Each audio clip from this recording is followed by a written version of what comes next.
Physicians readily admit that they do not know exactly which virus causes colds, for when the cold virus is sprayed into throats it causes inflammation in susceptible hosts only in those whose tissues are already irritated by foreign agents. In addition, so-called respiratory pathogenic bacteria are present in throat washings of those who have colds, but killing the microorganisms does not shorten the period of illness. Colds are preventable, but first we must learn their causes.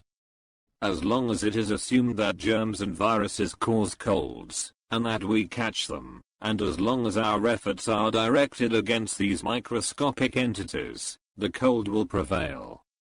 Colds are actually remedial efforts made necessary by the accumulation in the blood, lymph, and tissues of unexcreted metabolic waste, and by the intestinal absorption of toxic byproducts of indigestion.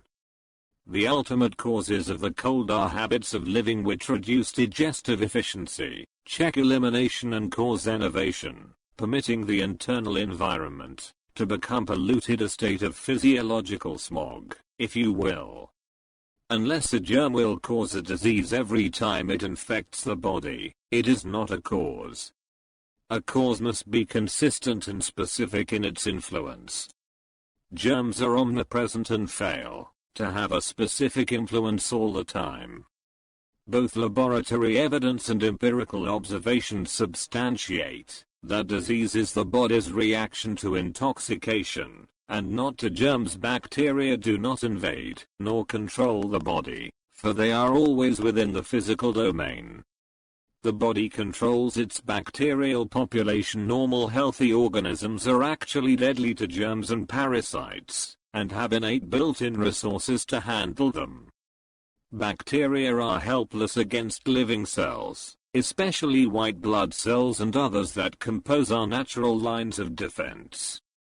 We harbor countless billions of microorganisms within our intestinal tract, within our skin, in our mouth, nose and other body cavities. The celebrated Dr. Lewis Thomas, who heads the Sloan Kettering Cancer Institute, said, "Pity not the man who has caught bacteria, rather pity the bacteria that was caught by the man."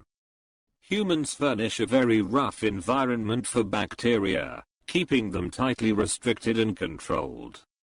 Lymph nodes, the glandular tissue masses that occur along the lymphatic vessels throughout the body, routinely remove bacteria and foreign particles from the general lymph circulation and supply lymphocytes to the circulatory system. The lymph nodes and spleen form a portion of the body's reticuloendothelial system, referring to those phagocytic cells scattered throughout the body which can ingest bacteria, solid particles and other errant cells. This aids in keeping the body in a healthy, stable condition. For example, billions and even trillions of bacteria and fungi are incidentally absorbed from the intestinal tract into the portal blood each day. These are so effectively apprehended and destroyed by our white blood cells and macrophages that scarcely any bacteria or fungi ever enter the circulating blood. Unless it's injected by a vaccine. Leukocytes, white corpuscles, are the blood's defensive organisms that prevent intoxication by bacteria, cooked food debris or other toxic materials. Leukocytosis, an excessive proliferation of white blood cells in the circulation, occurs in response to inflammation, to excessive numbers of bacteria in the body, and to a preponderance of cooked food, all of which represent pathological phenomena.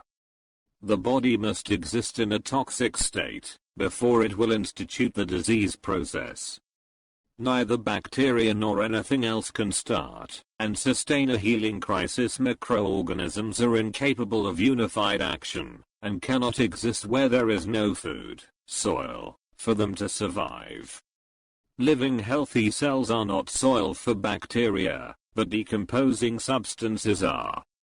If a healthy body can catch a cold or flu due to influenza germs, and is unable to resist an attack by these microorganisms, then how can the subsequently debilitated body ever recover? How can the weakened organism repel the onslaught of trillions of proliferating microorganisms? The inevitable result would be the death of the organism. If bacteria did invade organisms, and subsequently laid them low, as medically supposed, the impetus and momentum they built up in the process would become progressively more pronounced and overwhelming as the organism receded further into disease. If germs and microbe attackers overwhelmed a healthy body, then, once they laid a victim low, their proliferating reproduction would exponentially increase the devouring, which would cease only when they had exhausted their food supply. There would be no recovery.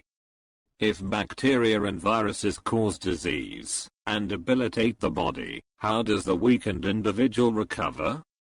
Were germs the cause of disease, there would be no remission, and germ proliferation would continue unimpeded. Once the invading entities have a head start, it does not seem they would stop their destruction, but, instead, would further diminish the organism's ability to defend itself. When bacteria start decomposing a body, only complete exhaustion of all organic materials ends their course, only when the bones are picked clean, so to speak. Logic tells us that, if microbial organisms make someone sick, and proliferate by the billions as they become more numerous and stronger, they would progressively sap more and more energy, vitality, and resources from their victim. How can this process be reversed by a much weakened organism? The whole concept of being laid low by microbes, and then turning the tables on them makes for good fiction, but is physiologically false. For once dominance is established in nature over a weakened organism, it's downhill from there. Once zebras are overwhelmed by carnivores, they rarely survive. Once bacteria start decomposing organic matter, they continue until their food source is exhausted. The body does not suppress the growth and multiplication of disease germs until the morbid toxins on which they subsist have been consumed, and until the inflammatory process has run its course. When diseases are said by medical authorities to be limited, this really means the illness is a body detoxification process that is terminated by the body when its purging objectives are reached. The body is in control, and not at the mercy of hordes of microbes or some mysterious disease entity. Disease, once more, is not caused by germs, but by the toxic state of the body which allows the germ to flourish. This deranged state of the organism is the outgrowth of violating our biological requirements, and is no chance or haphazard condition. It is this disease condition that creates an environment favorable to the mutation of bacteria into those associated with specific disease, and to their increasing virulence and proliferation. A state of internal cleanliness, therefore, is essential for health and well-being. A pure bloodstream, free unimpeded circulation of all body fluids, and unobstructed excretion generate and maintain healthy tissue. Virulent bacteria soon die in this environment for want of suitable nourishment. If the microbe is to have any part in causing disease, it must find an organism that produces suitable soil for its metabolic activities. We cannot avoid germs, for they are everywhere. We must be proof against them. We avoid disease only by keeping ourselves in such a state of health that germs are powerless against us. Medical rationale of susceptibility and resistance. Everyone has literally trillions of fungi, bacteria, and viruses in their body even when healthy. When physicians are confronted with this, they say that disease is not caused by these agencies, because you are not susceptible,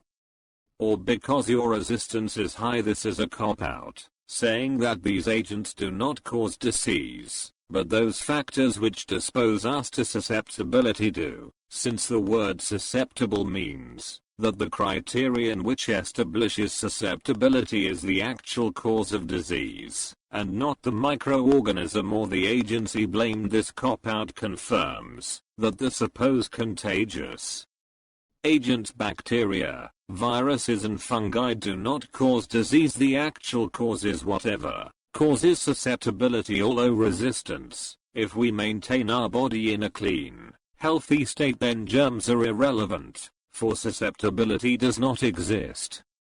The concept of susceptibility is really the medical rationale which admits that bacteria only proliferate when the internal physiological condition warrants it to repeat. It is an admission that an unclean environment is really the cause of disease, for if germs were the cause of disease, everyone exposed to the harmful germ would become sick with the same illness. When the condition of susceptibility is introduced into medical theory to describe disease causation, the condition of the host is then of primary importance in the production of disease. Susceptible individuals are those with a high degree of body toxicity and sufficient vitality to conduct the disease/purification process. When such sufficient vitality is waning, organic tissue damage occurs from the extraordinarily polluted internal state of the body, which creates the foundation for chronic disease. So long as our body is relatively pure, however, waste materials do not accumulate, and the scavenging assistance of bacterial germs is not called upon. Physicians say that our resistance against germs is our only protection to avoid disease, but they leave their patients ignorant of how to guarantee a high degree of resistance at all times. We are told that germs invade only when resistance is lost. But what causes a loss of resistance?